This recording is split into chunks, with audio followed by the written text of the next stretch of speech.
दोस्तों, लखनऊ की भूल भुलैया अपने निर्माण के करीब 225 साल बाद भी वास्तुकला का अद्भुत नमूना बनी हुई है। अवध के नवाबों के शासन के मूक गवाह इस विशाल भवन को बड़ा इमाम बाड़ा के नाम से जाना जाता है। यहाँ की ऐतिहासिक इमारतों में अपना विशेष स्थान रखने वाली भूल भुलैया का वास्तव में जैसा नाम वैसा काम भी है। पहली बार यदि कोई इमारत में अकेले प्रवेश करना चाहे तो वह भटक ही जाता है। भूल भुलैया का निर्माण सन 1784 ईस्वी के आसपास हुआ था। इस नायाब इमारत का नक्शा किफायत उल्लाह देहलवी ने तैयार किया था। इसके निर्माण में उस समय करीब 2 करोड़ रुपए का खर्च आया था। जब इसका निर्माण हो रहा था तो उस समय भूखमरी और सूखे का वर्चस्व कायम था। इसका निर्माण नवाब आसफउद्दौला ने इस गरज से करवाया था दोस्तों कि भूखमरी, बेकारी, बदहाली से त्रस्त लोग इसके निर्माण में मसरूफ हो जाएं और अपनी रोजी रोटी का बंदोबस्त कर लें। भूल भुलैया की दीवारें, छतें और एक एक ईंट इस बात की गवाह है कि अवध के नवाब गीत, गजल, नृत्य के ही नहीं बल्कि वास्तुकला के भी मुरीद थे।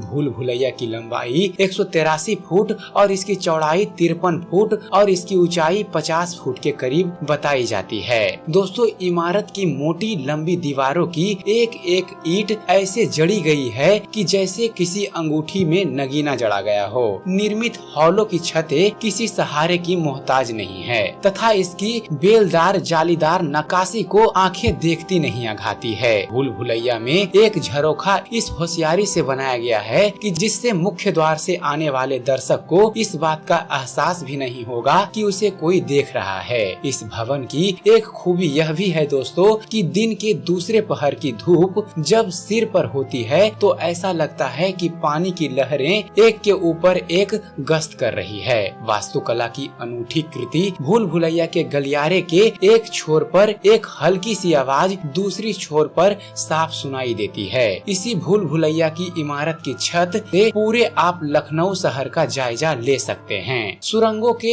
हॉलों की खूबी का अंदाजा आप इस बात से लगा सकते हैं दोस्तों कि यदि कोई गुपचुप बात करना चाहे तो वह नामुमकिन है। 183 फुट लंबी, 53 फुट चौड़ी, 50 फुट ऊंची इस नायाब इमारत में तकरीबन 1000 गलियारे बनाए गए हैं। करीब 200 साल पूर्व निर्मित इस भूल भुलैया की लोकप्रियता आज भी उतनी ही है। आजकल यहाँ हुसैनाबाद ट्रस्ट की ओर से कई गाइड नियुक्त किए गए हैं। हुसैनाबाद ट्रस्ट के अधीन इमाम बाड़ाए, भूल भुलैया आदि ऐतिहासिक भवनों, पुरातन इमारतों को देखने आने वाले पर्यटकों से लाखों रुपए ट्रस्ट को प्राप्त होते हैं। हुसैनाबाद ट्रस्ट में लगभग 200 कर्मचारी कार्यरत हैं, जिसमें गाइड, माली, क्लर्क, सफाई कर्मी आदि शामिल है। इस भूल भुलैया को देखने के लिए देश विदेश से लोग आते हैं। यूं तो यहाँ पर नियुक्त गाइडों को तनख्वाह ट्रस्ट की ओर से ही निश्चित है, परंतु ये लोग पर्यटकों को मूर्ख बनाकर उनसे भी पैसा उगाहते रहते हैं। तो ये था दोस्तों वास्तुकला का अद्भुत नमूना कहे जाने वाले